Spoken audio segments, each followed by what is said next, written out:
दोस्तों, इस वीडियो में हम जानेंगे कि जो एक इंग्लिश का कोई भी सेंटेंस होता है तो उसमें सब्जेक्ट हम किसको कहते हैं और ऑब्जेक्ट क्या होता है। तो सब्जेक्ट और ऑब्जेक्ट इन अ सेंटेंस के बारे में हम बात करेंगे। ठीक है जी। तो सबसे पहले ये सेंटेंस आप देख लो कि राम प्लेज क्रिकेट। राम है, वो क्रिकेट खेलता है। Ram pledge cricket, Ram cricket खेलता है। इसमें राम सब्जेक्ट है, प्लेज वर्ब है, क्रिकेट ऑब्जेक्ट है। वर्ब क्या होती है? वर्ब आपको सेंटेंस में क्या एक्शन हो रहा है, क्या क्रिया हो रही है, क्या काम हो रहा है, उसके बारे में बताती है। वर्ब को हम एक्शन वर्ड भी कहते हैं और डूइंग वर्ड भी कहते हैं। ठीक है, जो भी काम हो रहा है वो आपको वर्ब देख के आप समझ जाओगे। जैसे इस सेंटेंस में क्या काम हो रहा है? प्लेज, खेलने का काम हो रहा है। अब इसमें राम सब्जेक्ट है और क्रिकेट ऑब्जेक्ट है। ये चीज़ें क्या डिनोट करती हैं, आइए इनके बारे में जानते हैं। सबसे पहले हम बात करते हैं सब्जेक्ट की। सब्जेक्ट को कर्ता कहते हैं। ठीक है, यानी कि सब्जेक्ट वो इंसान हो सकता है सेंटेंस में, या कोई चीज़ हो सकती है, या कोई जगह हो सकती है जो परफॉर्म्स द एक्शन, जो कोई एक्शन करती है। जैसे प्लेज क्रिकेट, क्रिकेट खेलता है। क्रिकेट खेलने का काम कौन कर रहा है? कौन क्रिकेट खेलने के एक्शन को परफॉर्म कर रहा है? राम। इसलिए राम को सब्जेक्ट किया कहा गया है। ठीक है, जो सब्जेक्ट है वो आपका सेंटेंस में आगे की तरफ होगा और ऑब्जेक्ट आपका सेंटेंस की पीछे की तरफ। तो राम आपका सब्जेक्ट क्यों हुआ? क्योंकि जो राम है वो performer of the action, doer of the action, काम को करने वाला है। ठीक है, कार्य, जो कार्य करता है, ठीक है, वो आपका सब्जेक्ट कहलाता है। या सेंटेंस में अबाउट हुम समथिंग इज सेड, या जिसके बारे में कुछ कहा जाता है। ठीक है, तो सब्जेक्ट वह व्यक्ति, वस्तु या स्थान होता है जो कार्य करता है या जिसके बारे में कुछ कहा जाता है। अब इस सेंटेंस में प्लेज क्रिकेट, क्रिकेट खेलता है। क्रिकेट खेलने के काम के बारे में किसके बारे में कहा गया है कि क्रिकेट खेल रहा है? राम के बारे में कहा गया है ना, क्रिकेट खेल रहा है। तो जिसके बारे में कुछ कहा गया है या जो कोई काम को करता है उसको आप सब्जेक्ट कहते हैं। जैसे she is a doctor, she is a doctor, वह एक डॉक्टर है। अब इसमें आपका डूअर ऑफ द एक्शन कौन है? डॉक्टर होने का काम कौन कर रहा है? शी, कोई लड़की कर रही है। तो शी आपका सब्जेक्ट है क्योंकि ये करता है, परफॉर्म, जो एक्शन को परफॉर्म करता है। अब इसमें एक्शन क्या है? डॉक्टर होने का एक्शन है कि वो डॉक्टर है। और इसमें वर्ब क्या है? इज वर्ब है। ठीक है, अब इज आपका हेल्पिंग वर्ब है। दो तरह की वर्ब्स होती हैं, एक मेन वर्ब और एक हेल्पिंग वर्ब। मेन वर्ब वो होती है जिसका कोई मीनिंग होता है, और हेल्पिंग वर्ब का कोई मीनिंग नहीं होता। हेल्पिंग वर्ब सिर्फ मेन वर्ब को सपोर्ट करती है। मेन वर्ब जिनको भी मतलब होता है वो हो सकते हैं आपका playing, eating, watching, walking, sleeping, dancing, singing.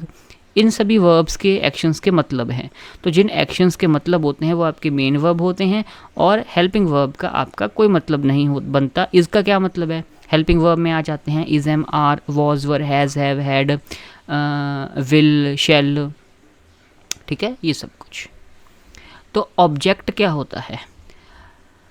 Ram kicked the ball. अब इसमें काम क्या हो रहा है? किक करने का। तो जो किक्ड वर्ड है ये आपका वर्ब है, क्रिया है। Ram kicked the ball. अब बॉल को किक करने का एक्शन किसने किया है? राम ने। तो जो एक्शन परफॉर्म कर रहा है राम, वो आपका सब्जेक्ट है। ठीक है, तो ऑब्जेक्ट क्या हुआ? ऑब्जेक्ट इज द पर्सन और thing that receives the action of the verb. Object वह व्यक्ति या वस्तु होती है जिस पर क्रिया का प्रभाव पड़ता है। अब किक करने का प्रभाव किसके ऊपर पड़ा है? बॉल के ऊपर प्रभाव पड़ा है। बॉल को किक किया गया है ना। जैसे ये प्लेस करने का प्रभाव किसके ऊपर पड़ा है? ठीक है, क्रिकेट खेली जा रही है ना, क्रिकेट के ऊपर प्रभाव पड़ रहा है। ठीक है, एक्शन का, प्ले करने का। तो जिसके ऊपर एक्शन का प्रभाव पड़े वो आपका ऑब्जेक्ट होता है। अब जैसे ये सेंटेंस है, द टीचर प्रेज्ड रवि, शिक्षक ने रवि की प्रशंसा की। तो प्रशंसा करने का जो काम है वो आपका वर्ब है, प्रेज्ड आपकी वर्ब हो गई, ठीक है। और अपना अब प्रेस करने का काम किसने किया है, एक्शन परफॉर्म किसने किया है, द टीचर ने। तो जो एक्शन को परफॉर्म कर रहा है द टीचर, वो आपका सब्जेक्ट हो गया। और प्रेज करने का प्रभाव किसके ऊपर पड़ा, रवि के ऊपर, तो रवि आपका ऑब्जेक्ट हो गया, ठीक है। Subject plus verb plus object. Ram Yeats mangoes, Ram आम खाता है, जो खाने का काम है ईट्स वर्ब हो गई, तो खा कौन रहा है, एक्शन परफॉर्म कौन कर रहा है, राम, राम आपका सब्जेक्ट हो गया। और खाने का प्रभाव किसके ऊपर पड़ रहा है, मैंगोज के ऊपर, तो मैंगोज आपके ऑब्जेक्ट हो गए।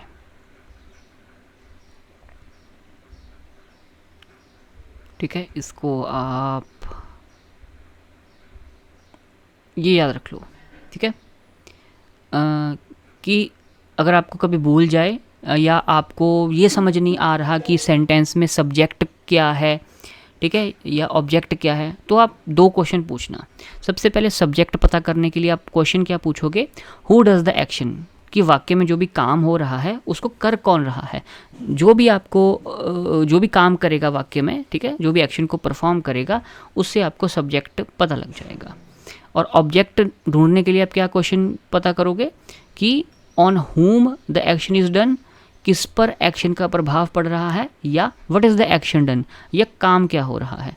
जैसे ये है, Rahul hit the ball, Rahul ने गेंद को मारा, तो इसमें हिट करना जो है, हिट आपका वर्ब है, ठीक है, आसानी से मिल गया।